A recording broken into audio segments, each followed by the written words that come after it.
आज हम पढ़ेंगे कक्षा अष्टम सामाजिक विज्ञान अध्याय 6। पाठ का नाम है स्थलमंडल, स्थल एवं स्थलाकृतियां।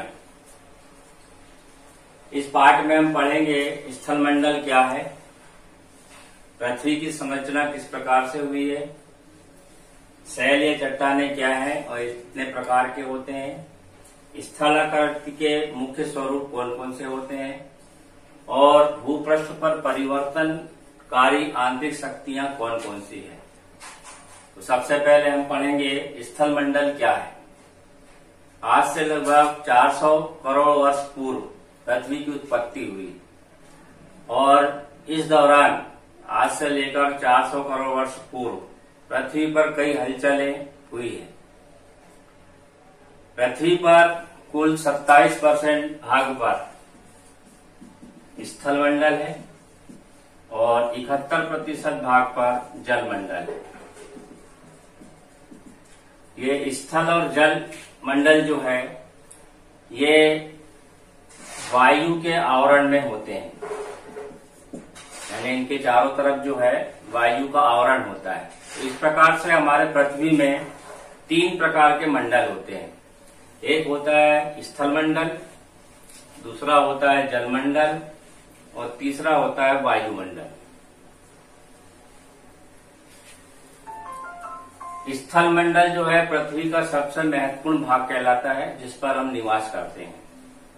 पृथ्वी का जो सबसे बाहरी परत है जिस पर हम सभी विश्व के लोग, मानव लोग निवास करते हैं, वो स्थलमंडल कहलाते हैं।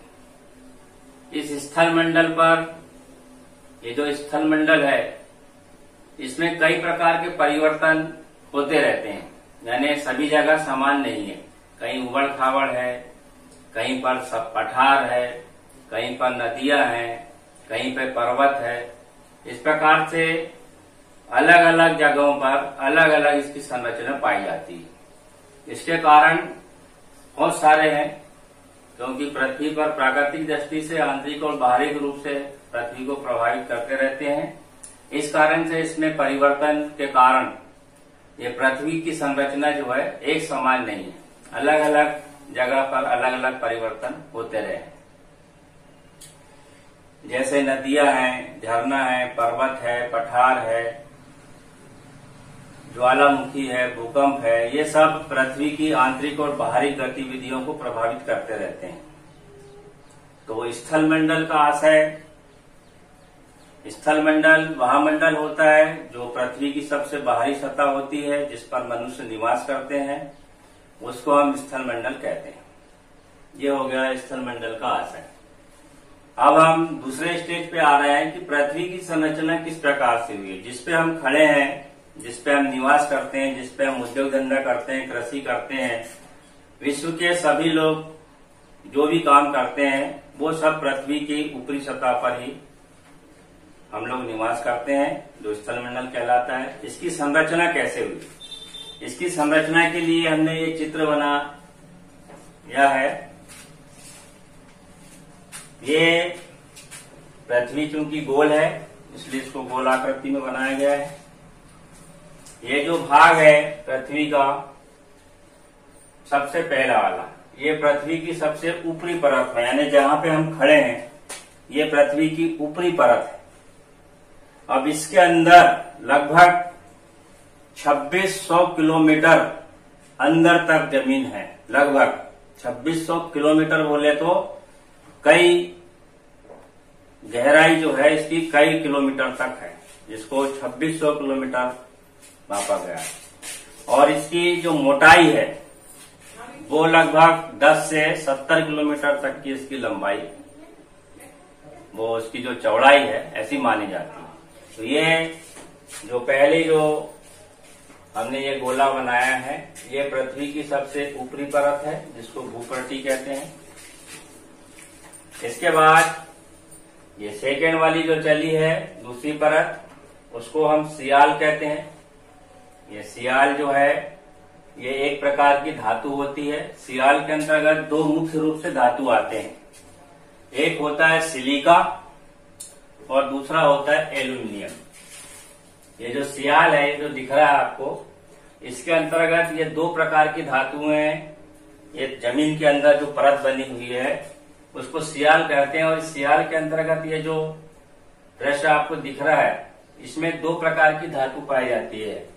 एक होती है सिलिका और दूसरा होता है इसमें एल्यूमिनियम।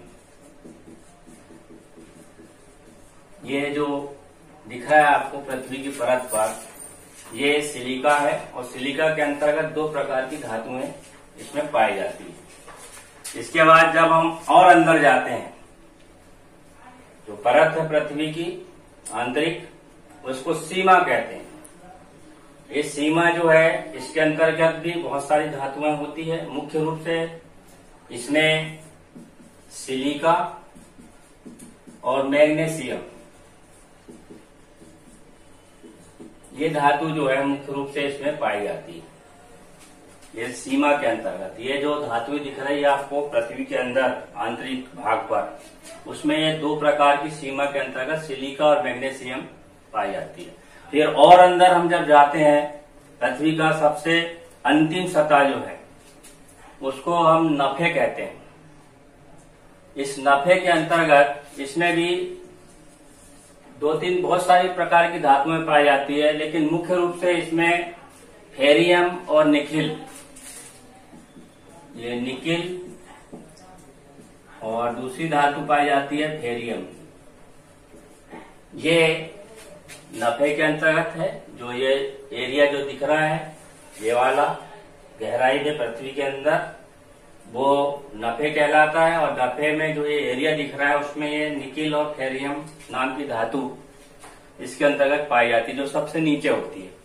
इसके बाद हम जब ऊपर आते हैं वो सीमा कहलाती है, और उस सीमा के अंतर्गत सिलिका और मैग्नीशियम नाम की धातु जो है इसमें अधिक मात्रा में पाई जाती है। फिर हम ऊपर आते हैं, नीचे से चल रहे हैं ऊपर, तो सियाल आता है। सियाल के अंतर्गत भी ये जो दिख रहा है एरिया पृथ्वी की, उसमें सिलिका और एल्यूमिनियम दो प्रकार की धातु इसमें मुख्य रूप से पाई जाती है।